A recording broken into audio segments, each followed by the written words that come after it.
Thank you for that kind introduction. Thank you for that warm welcome. It's a great, great pleasure to be here again. Last time I was here in this building was to see Patty Page. And it's great to be back. I want to talk first about the music, then about the march, and begin with a quotation from Newsweek magazine in 1964.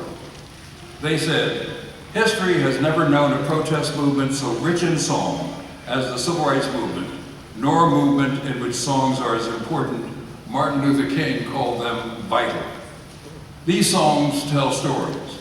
They're protest songs and songs of rebellion. They issue challenges to the white opposition.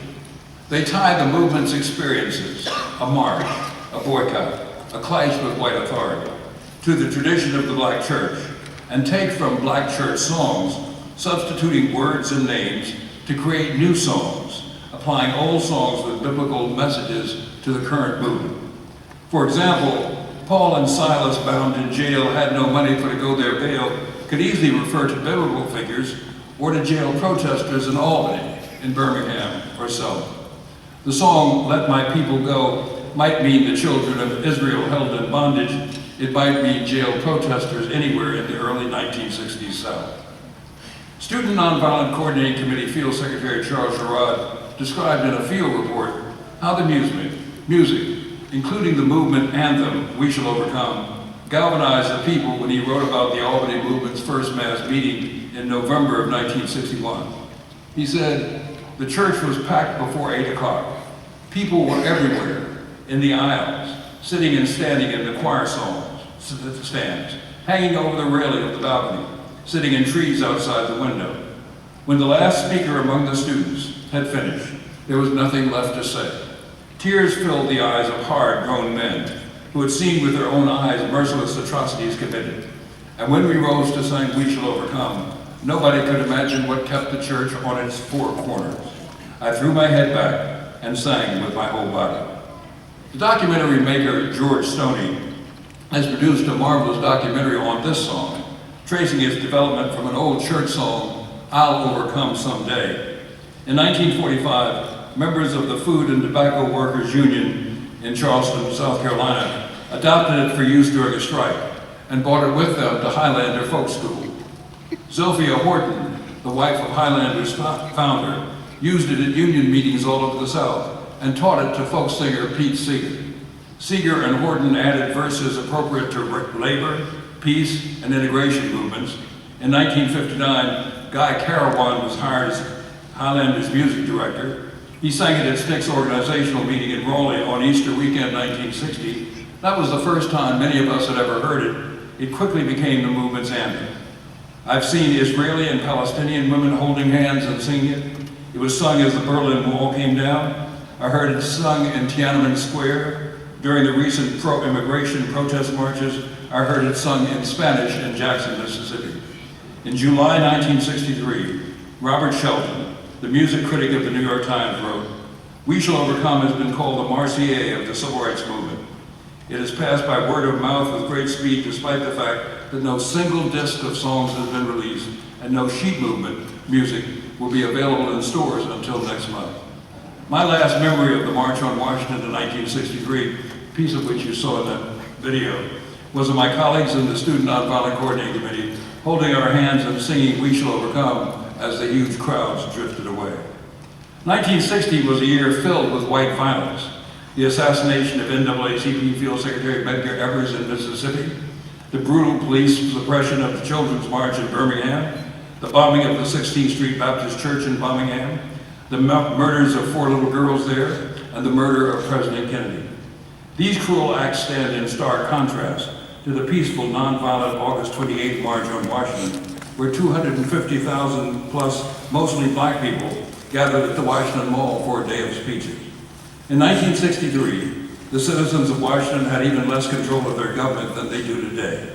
The nation's capital is in the only nation in the world with a democratic constitution that denies voting representative in the national legislature to the citizens of that capital.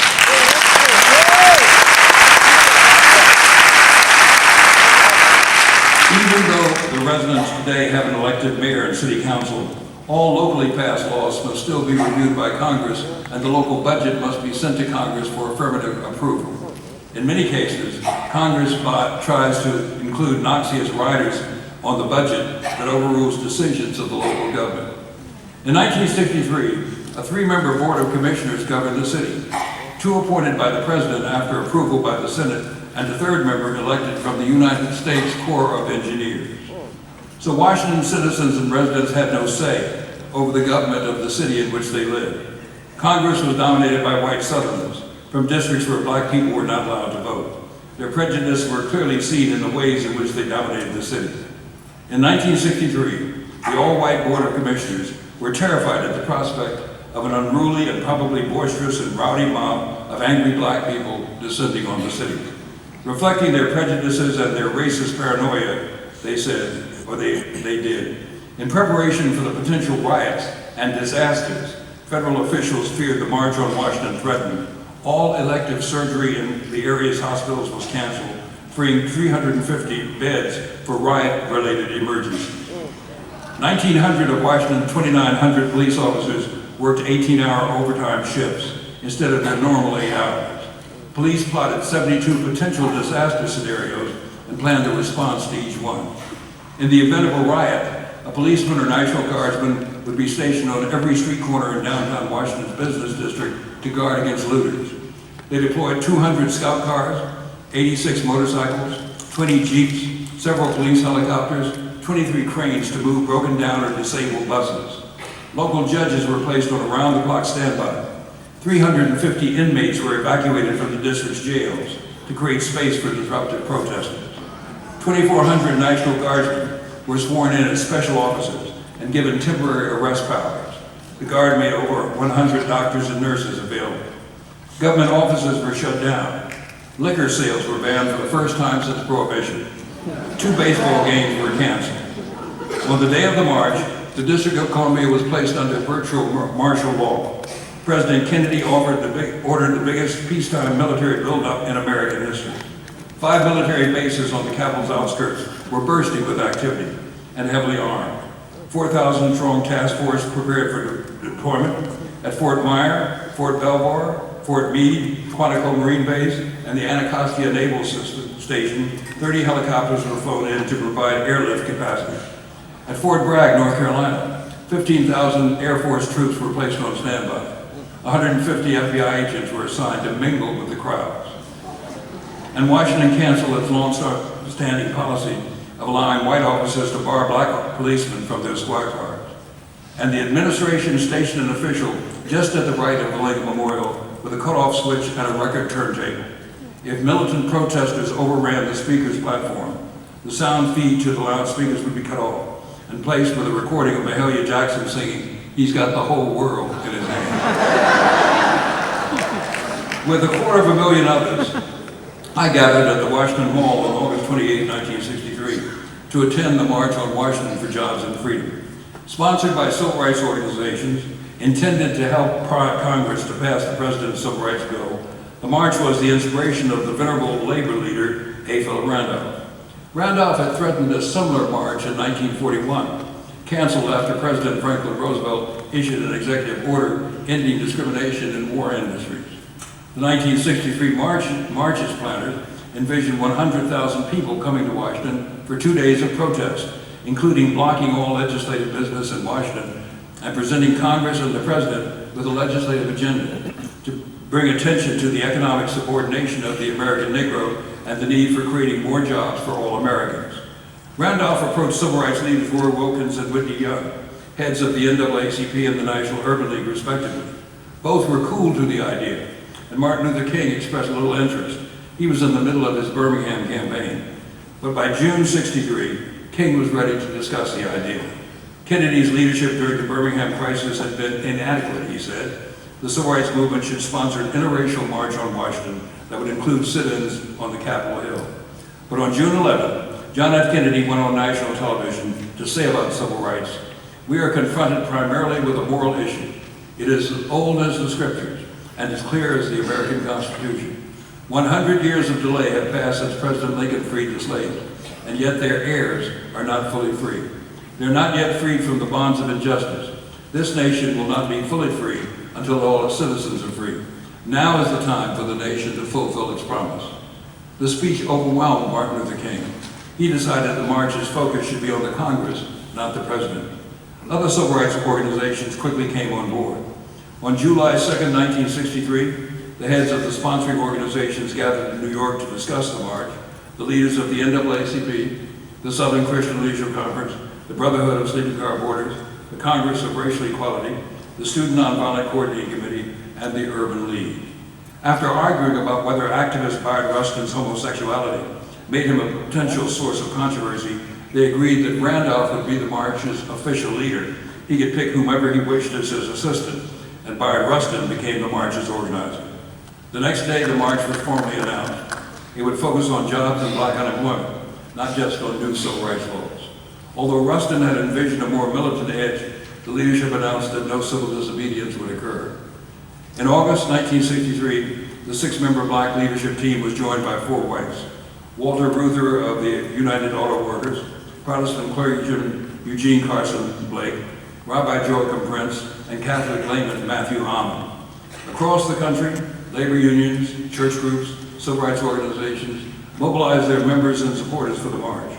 Each of the sponsoring organizations was asked to contribute staff to the march. I was one of the staff chosen by the Student Nonviolent Coordinating Committee. John Lewis, SNCC's chairman, would speak. One of my tasks was distributing copies of his speech. All of the speakers were asked to hand in copies of their remarks beforehand, and all but Martin Luther King did. But as I passed out Lewis's speech, I tried to point out to the assembled journalists that John would be the only speaker who said black people instead of Negroes or colored people, as then customary, believing that that would paint us as the band of militants we thought we were. To my dismay, none of them seemed to care. Another of my tasks was giving soft drinks to the movie stars. And one of my fondest memories of the March on Washington is giving a Coca-Cola to Sammy Davis Jr. and have him say, "Thanks, kid." The original text of Lewis's speech said SNCC could not support the administration's civil rights bill. It is too little and too late, he planned to say. Some of his rhetoric that some found objectionable too. He also planned to say, "We'll march through the South, through the heart of Dixie, the way Sherman did. We'll pursue our own scorched earth policy and burn Jim Crow to the ground, nonviolently. We'll crack together the South in 1,000 pieces and put it back together in the image of democracy." He attacked the administration for appointing racist judges. Which side, he asked, is the federal government on?